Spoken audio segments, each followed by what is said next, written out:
This is great. Normal attendance today. I think I saw Casey Kendrick and Steve James. No, no? Okay. Well, well, we have candidate for Governor Gentner Drummond, along with his wife Wendy, his scratch golfer daughter Madeline. Uh, he's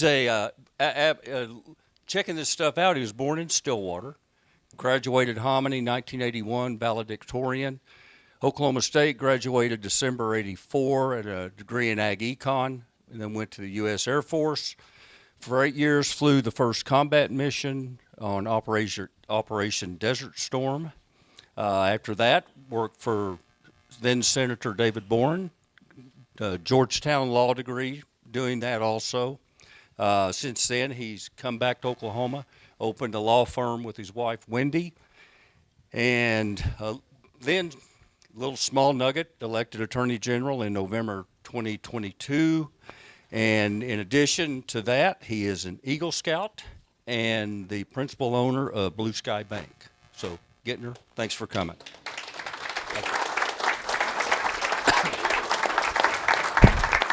So I know my rules in Rotary. We're not supposed to talk politics, but I was given I speak to about 20 Rotarian groups a year, but I've been given special leave. So those of you who know the bylaws, I'm about to violate them, but I have permission. So now there are a couple other things I have to say now. I mean, you heard a candidate last week, and you're going to hear a candidate next week, and only one of those three have graduated from Oklahoma State.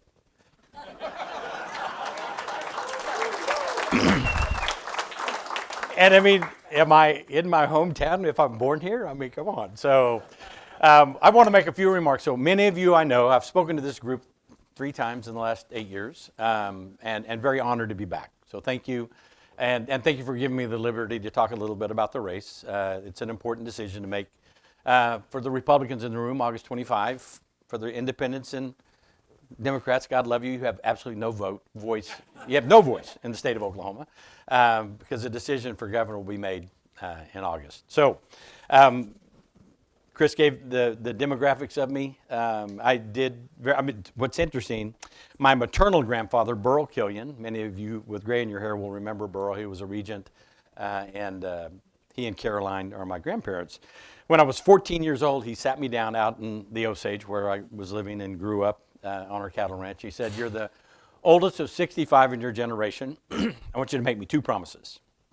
One, go serve in the military because none of you have. You're ranchers, you never get drafted, you've enjoyed the blessings of being an American, but you've not served. I want you to serve. I want you to get out, come back home, raise your family here on the ranch, and when all of your children are grown, I want you to go be governor."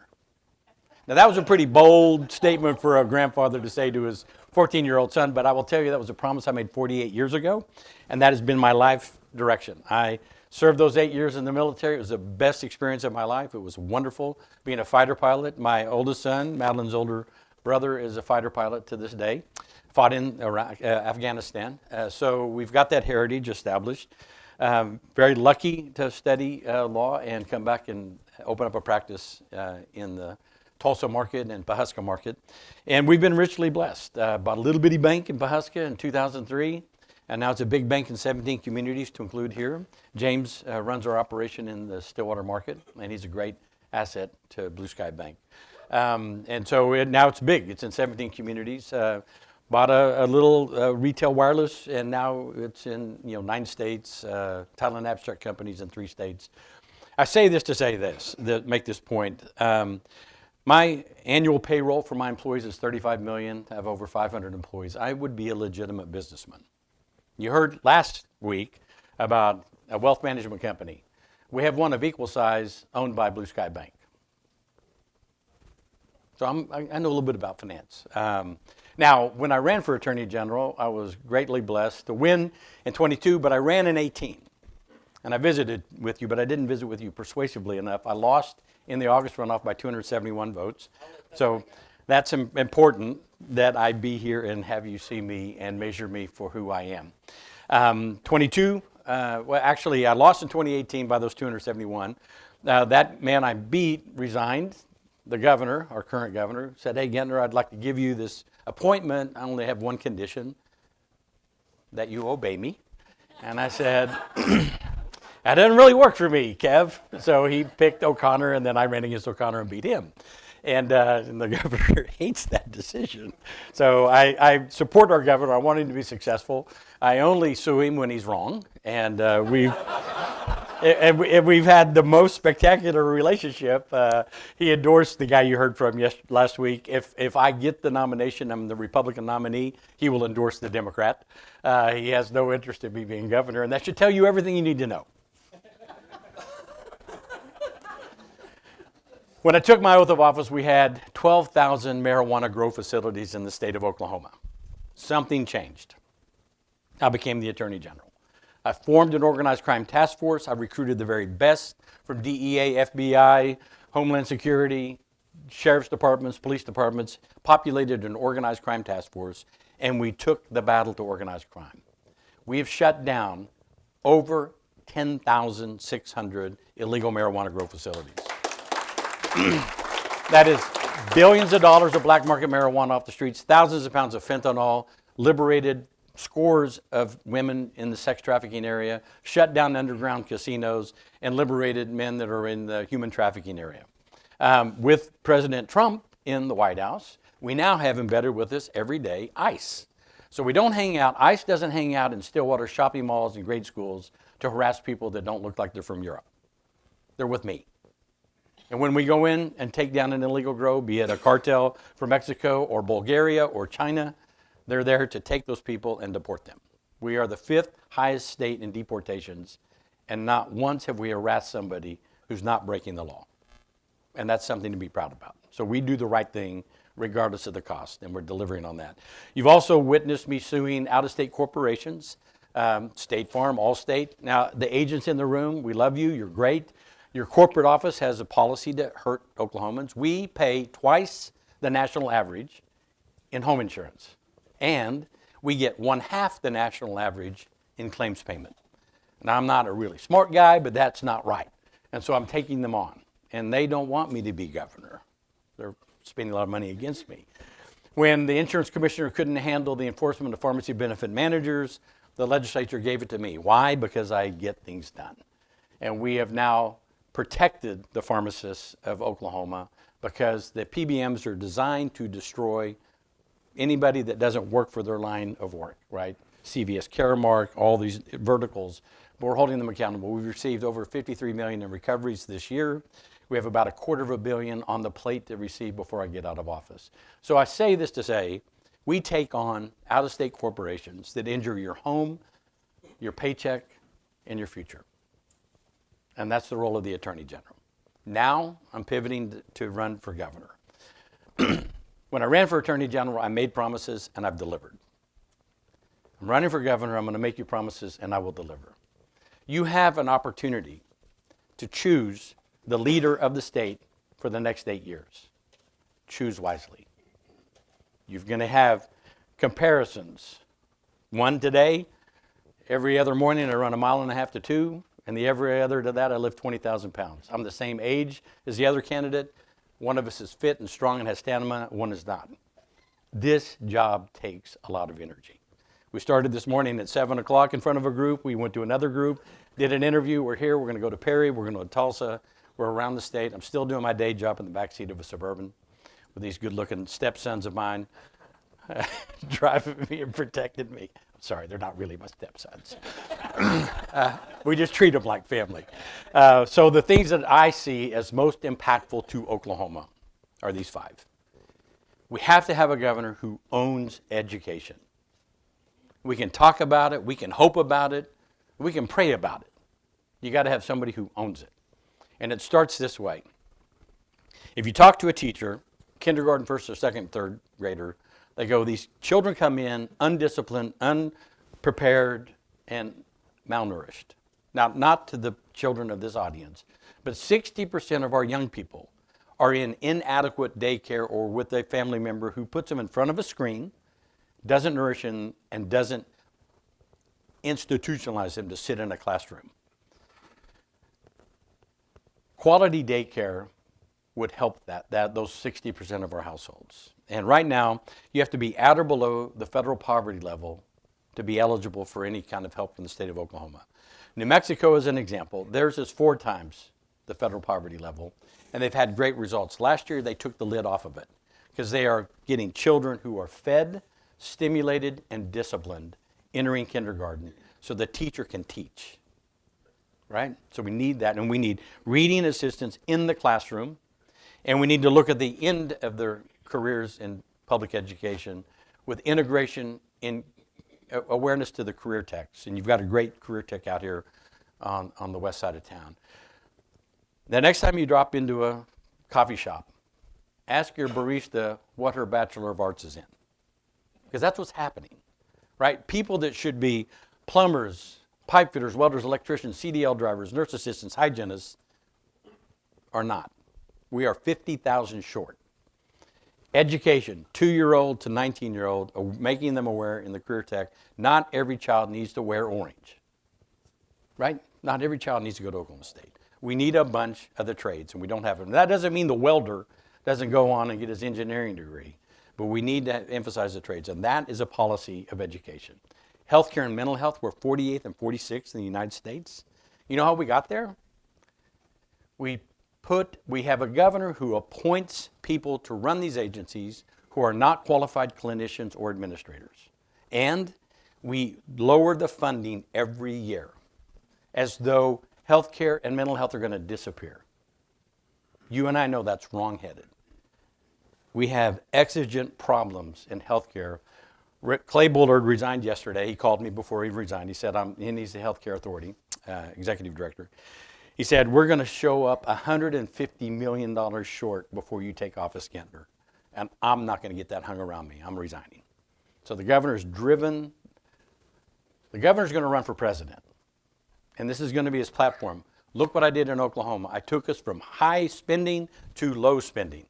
And he can say that. And then we're going to sit here and go, and we're 50th in education, 48th in healthcare, and 46th in mental health, right? So if you defund state and county government, you remove core services, and we cannot do that. So we have to have a leader unafraid to make hard decisions in healthcare and mental health, putting the right leaders in and properly funding it so we can deliver programs to change the face of Oklahoma. You do these 3 things right, guess what you get? Workforce development. We have to have more workers so that our economy can grow. And lastly, on this scale of promises, we need a governor that doesn't fight with Native America, but works with it. Now, you guys are in no man's land, right? You don't have a tribe. But here's the bottom line. If our tribes were publicly traded, 3 would be Fortune 500 companies, Chickasaws, Choctaws, Cherokees. They each made over $4 billion net income last year and the year before that and the year before that. Guess what? Let me give you an example. The Cherokee Nation business arm is run by Chuck Garrett, a dear friend of mine. He said, Gentner, you need to be governor. And here's why. The door got closed on the tribes when Stitt took office. We have invested in 46 operational companies outside of Oklahoma. We have our franchise of gaming, and we have healthcare and mental health for our people, but our money goes out of the state because we can make money and we're welcomed. We need a governor who welcomes us back. If we do that, and for those of you in the legal community or hear about this McGirt, I need to just quickly explain it. 8 years ago, the United States Supreme Court said Oklahoma can't prosecute Native Americans whose tribes are still intact, that their jurisdictions are intact. I don't want to get too detailed, but since that time, the governor's been fighting with them, and since I've been in office, I've been working with them. So we built a relationship with Native America where they augment me in law enforcement. So they're my partners. We've also worked out an intergovernmental agreement through which we, the state, will cross-deputize our judges and our prosecutors and our Department of Corrections. So we prosecute the tribal member in the name of the tribe and the state of Oklahoma. So when they're convicted, they don't go to Kansas or Dallas or Fort Worth to the federal prison systems. They come here into Oklahoma. It doesn't dissolve the family. And we do this at our cost, keeping the ledger. And on the credit balance, the tribes will open up rural health care and mental health to Oklahoma if we do this. That is a plan to change the trajectory of healthcare and mental health. Plus, the tribes will be back in the state investing with us, building our economy with us, so that we have greater corporate revenue, which is then permits us to take the pressure off of individual income tax. You heard a guy last week that says, magic, bells and whistles, I'm going to go to zero income tax. And we can do that by taking the retirement of law enforcement, fire, public educators, and public employees from a defined benefit plan to a 401k plan. And guess what's going to happen? The young family that's thinking about going into law enforcement will say, but if I die in the line of duty, my spouse is going to have about $8,000 in a 401k.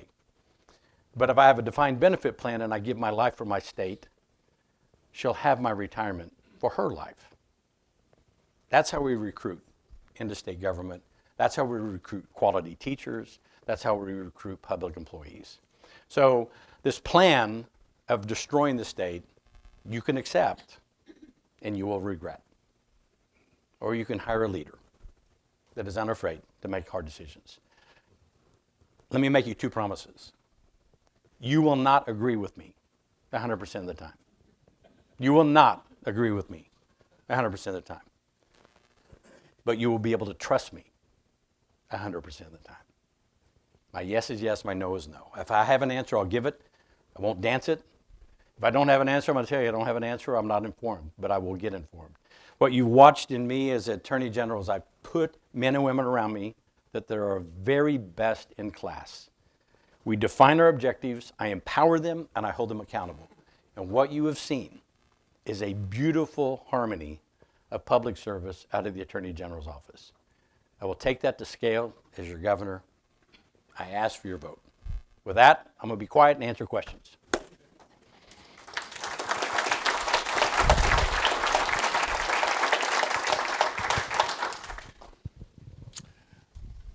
Attorney General Drummond.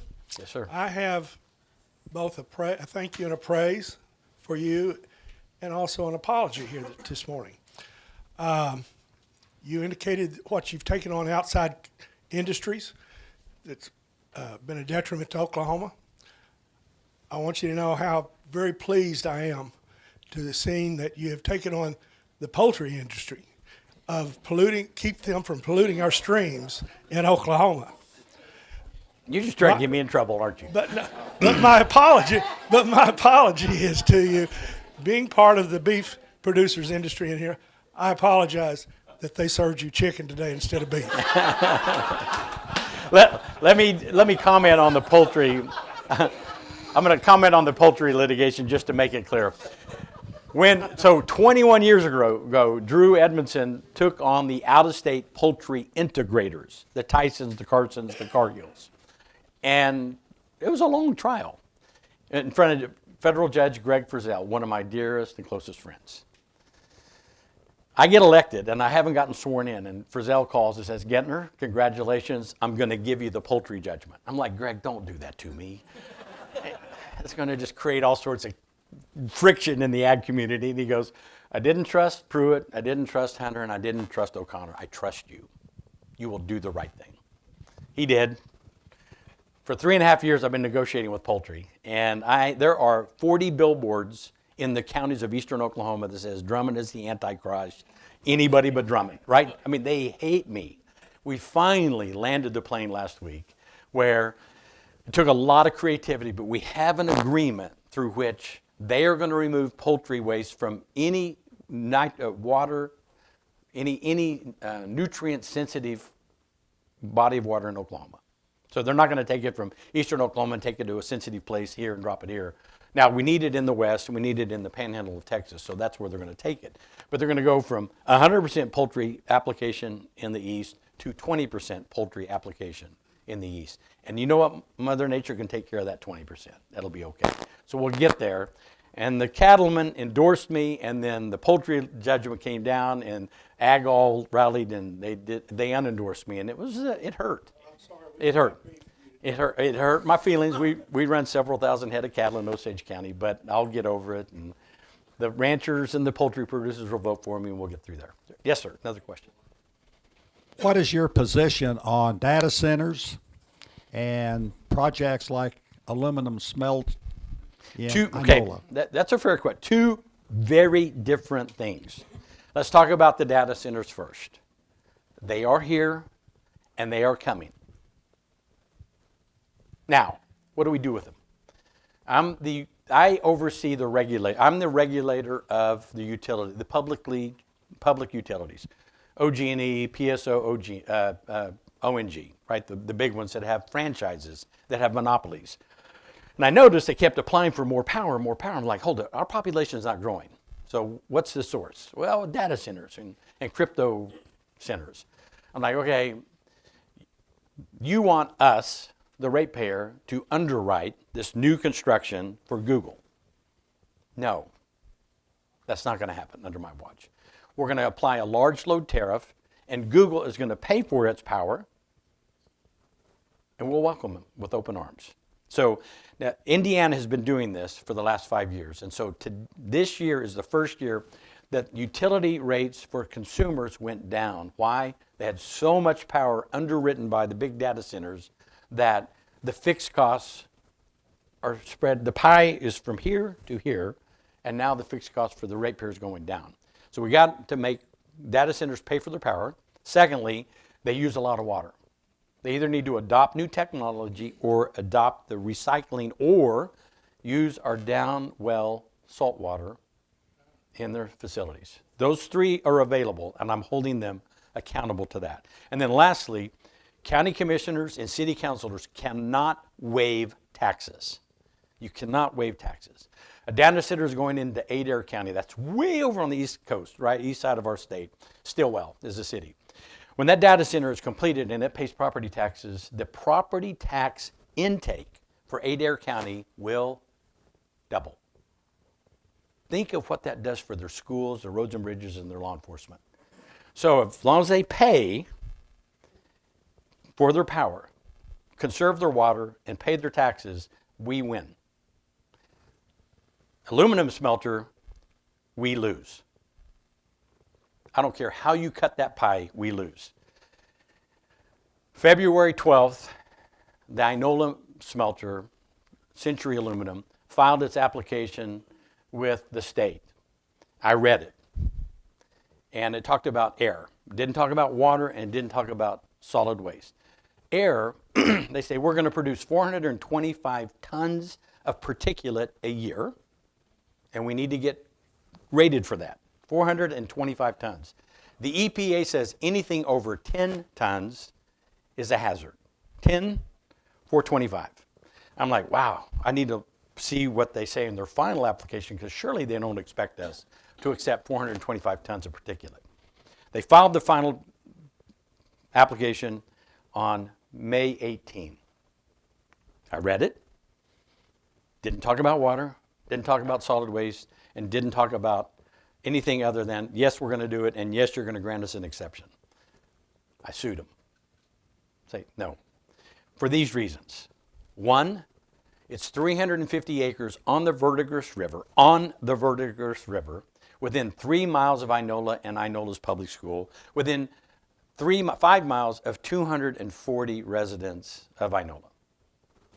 Now let me juxtapose what they do in the United Arab Emirates. They prohibit any human to live within 10 miles of their plant, and no consumable animal can live within 10 miles of the plant. Why? All the particulate. It releases a fluoride that will poison the bovine, the pig, anything that you would consume. 10 miles, 3 miles. Something's wrong. So for unowned, that's going to pollute us, we, in the end, will give them $1 billion when you take the $255 million that the legislature approved, plus the waiver of property taxes that's already been approved, plus the creation of a TIF through which they get all the tax revenue that it generates. What's in it for us? Now, I'm respectful of President Trump, but you've heard him say, they're a fool. The warriors who got shot down in combat, John McCain, he's a loser. You know what he's going to say about Oklahoma? You're a fool. So I sued him. And he's not happy with me. If you just want to go Google Trump and Drummond, you'll get to see a little video that he did last weekend and the press releases. I'm respectful of the president. but don't injure us. That's air. Water, 55,000 gallons every 2 hours. Still water doesn't produce that. 55,000 gallons in 2 hours, every 2 hours, 24-hour shift. 750,000 tons of aluminum produced a year. Guess how much waste? 1 for 1. 750,000 tons of waste. Guess what? You cannot put that in a landfill in America. It's against the law. So they're going to have to build a huge holding pit that puts 750,000 tons of waste in it a year. You guys old enough to remember Tar Creek? Tar Creek 2. So that's how I feel about it. You're waving me off, Stephanie? Okay. Yes, sir. Is this on? General, over the past 15 years, I've personally witnessed politics being practiced on our pardon and parole board. I have represented people. I have gone before and defended, stood up for victims before the pardon and parole board. I have watched parties try to ex parte members of the pardon and parole board. I have watched people try to practice policy that were members of the pardon and parole board. My question for you is, as general, what would you do to mitigate that? And would you, as the governor, what would you do to mitigate that? And more specifically, juries oftentimes are the people who put people in the penitentiary. Would you consider a reform or a constitutional initiative to modify the pardon and parole board and make it a jury-type system? Not to retry the case, but to have a jury come forth, rotate out like multi-county does with your office, have them come in every 60 days, evaluate just like the pardon and parole board does right now, but instead have a jury that cannot be tampered with, that has criminal penalties for tampering, and let them make the decision rather than some pointy-headed bureaucrats that are appointed. To answer your question in a word, no. But this is what I will do. The governor appoints 843 people. If you just get a head count of who Governor Stitt has appointed, they are basically friends of Kevin, or as we shorten it, FOK. And they're plural, so we call them Fockers. Sorry, Stephanie. All right, I went too far. I'm sorry. I apologize. I'm getting the evil eye. No, so what I have done in my office is I hired the best. What we need is a governor who appoints dispassionate, disciplined, qualified people to make the decision. The Pardon and Parole Board covers so much ground. We focus on it for the death penalty. I was there yesterday. I was there yesterday at the Pardon and Parole Board on a death, a guy that's going to be put to death in August. That's the big headline grabber, but they do process so much. So I think on the death penalty cases, I would consider some reform, but they meet every week for an 8-hour period, and they handle over 3,500 applicants a year. So to do 3,500 jury trials a year it just wouldn't be feasible. But death penalty cases, I would certainly consider some reform on that. But it's a tough job. And those men and women who serve, yes, are they subject to politicization? Yes. We just need to pick the very best among us and hold them to a high standard. Yes. Thank you. Payne County parents filed a petition, gathered about over 3,000 signatures in the spring. Petition was filed, it was certified. Judge Ogden certified and called for a grand jury to be called, I believe, by the end of this month. Your office stepped in and filed documents to change that ruling. Right. He got it wrong. Okay. The judge got it wrong. Either we care about the law or we don't care about the law. And I apologize to you guys that you don't get to have a grand jury, but Judge Ogden misapplied the law. He got the math wrong. What part? He didn't apply it was just in a mathematical equation. He corrected himself. Simple mathematical, the number of voters in the last. Right, times a percentage, yes. And he just got it wrong. He used the wrong data set. He got it wrong. Okay. So if we don't like it, lobby your legislators to change the law. But I mean, listen, I don't like a lot of the decisions I make. I think many Payne County residents wanted a grand jury, and I wished you would get the grand jury. But I also have to stand for the rule of law. and he got it wrong.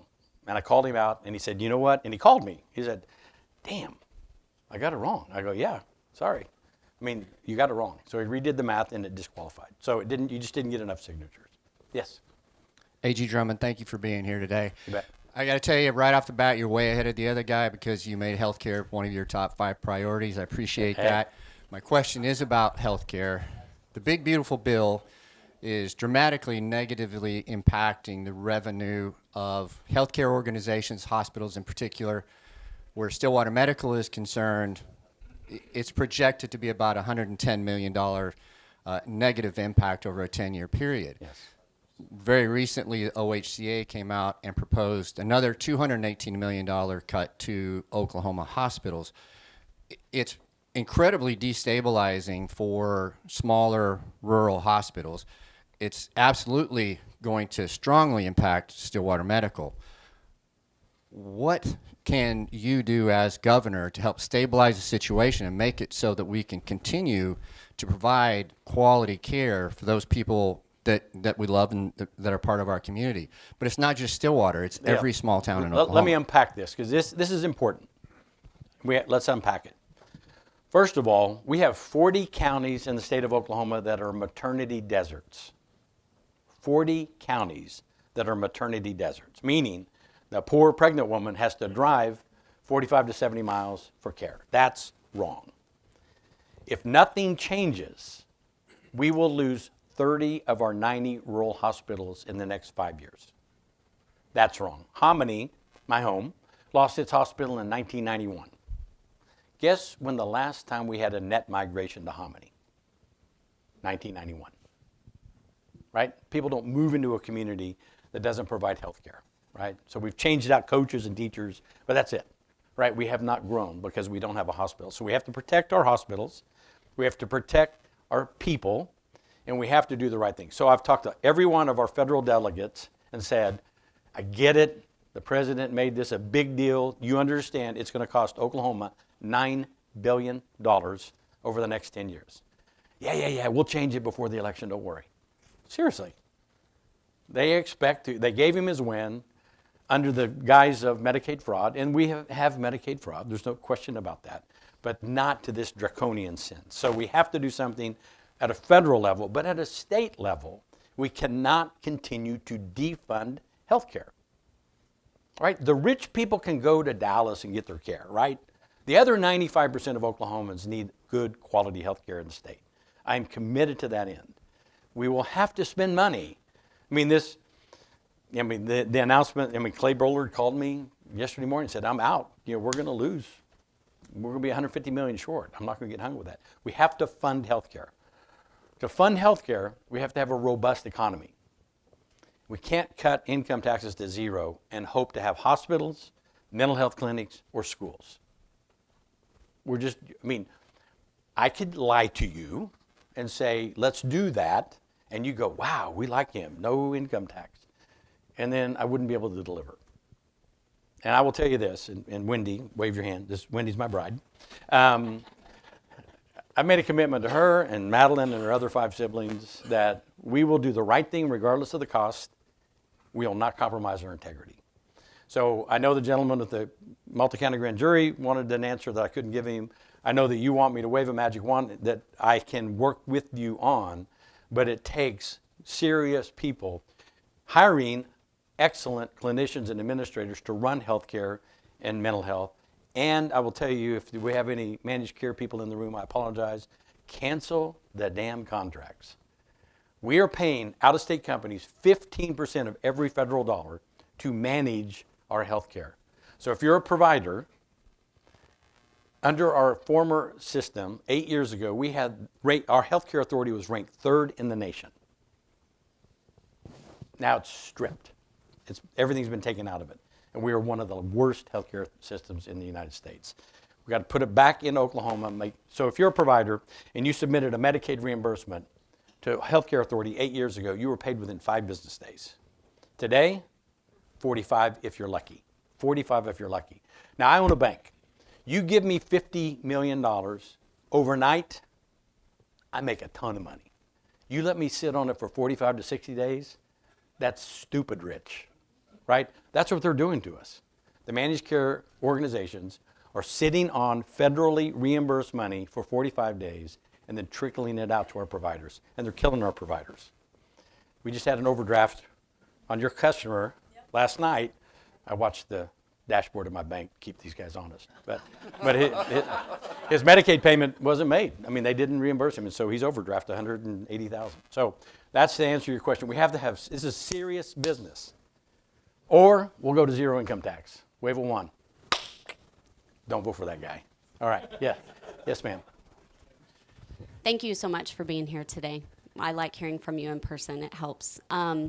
So I don't presume anything about anybody's personal finances, but I believe I can make a healthy assumption that it's been a while since you've lived paycheck to paycheck.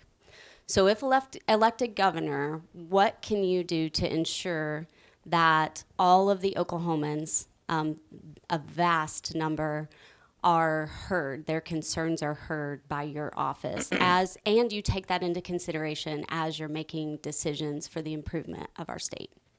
Well, as the president says, I'm trouble. And what else does he say? What's that? No, he says I'm trouble. I'm a bad Republican. That's what he says I am. I'm a bad Republican. You know why? Because I love Oklahoma. All 4 million. We have not had a leader since Henry Bellman that had that philosophy. Think about that. You got to be pretty damn old like me to remember Henry Bellman, right? I mean, we have not had a leader in this state that owns it for all 4 million, and that's what I'm going to be. So you don't see me, you see me taking hard decisions that cost me politically. I'll give you an example.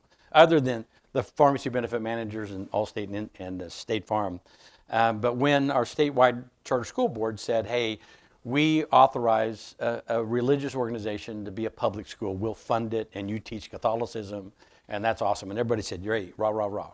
And I frankly don't have any problem with Catholicism. I don't care if it's Southern Baptist, Methodist, Presbyterian. But what happens if it's Wiccan or Satanic or Sharia law and the women are not permitted to be in the classroom?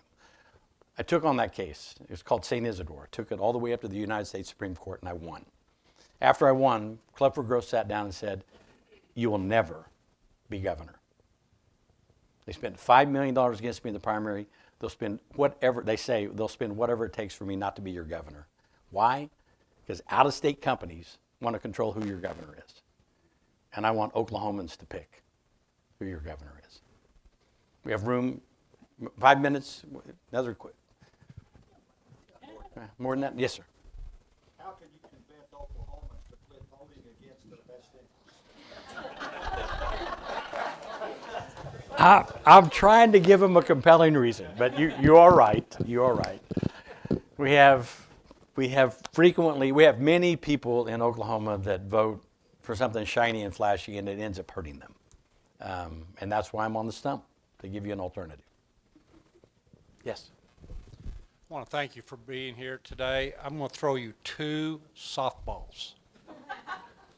I want to know about the donation to the other side. Oh, good question. And Thank when you. do I have to start hiding from TV with the AI ads, and what your thoughts are on those? Thank you for asking the question. The guy that came last week, he says 2 things every time he speaks. Drummond gave to Biden, and I have a plan. Am I right? Okay. Drummond didn't give to Biden. He knows that. We've shown him the documentation. He stood right here and lied to every one of you.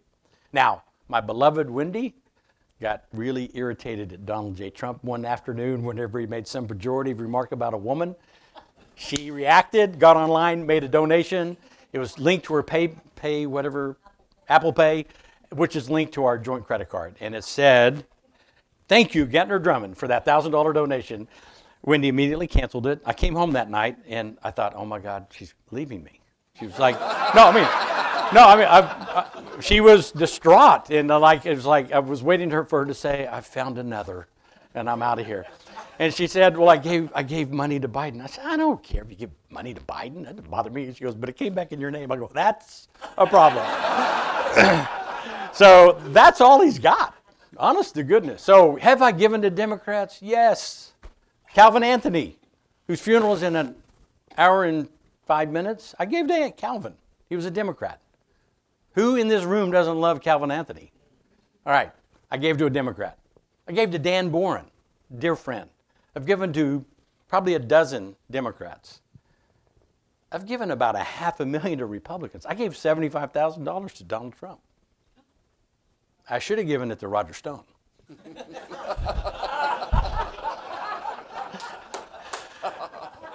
So I am active in politics, and I've given money to Democrats and Republicans, probably 25-1 Republicans to Democrats, if that makes any difference. Did not give anything to Joe Biden. So that's it, that answer. The second one was, I'm sorry, AI. AI. Okay, you probably used AI driving here this morning, right? I mean, AI is everywhere. What we need to have regulation is to not change the image of the object with AI to be pejorative. So, you know, we're bracing ourselves because there's no rules and regulations in AI. My campaign has stayed positive. Your campaign dollars you've donated to me, and many of you in this room are donors, have been spent to advocate for my candidacy. Now, there's a group that I have no control over that wants me to be governor, and they make fun of Mr. Mazie, they made fun of Mr. McCall, and I don't have any control over them. If I did, I'd say don't do that. But we need regulation that prohibits that because it's not ethical to alter the image of people. There's several that Club for Growth that put out. If you get bored, in about 2 weeks there'll be lots of commercials. Every commercial break I'll be on them.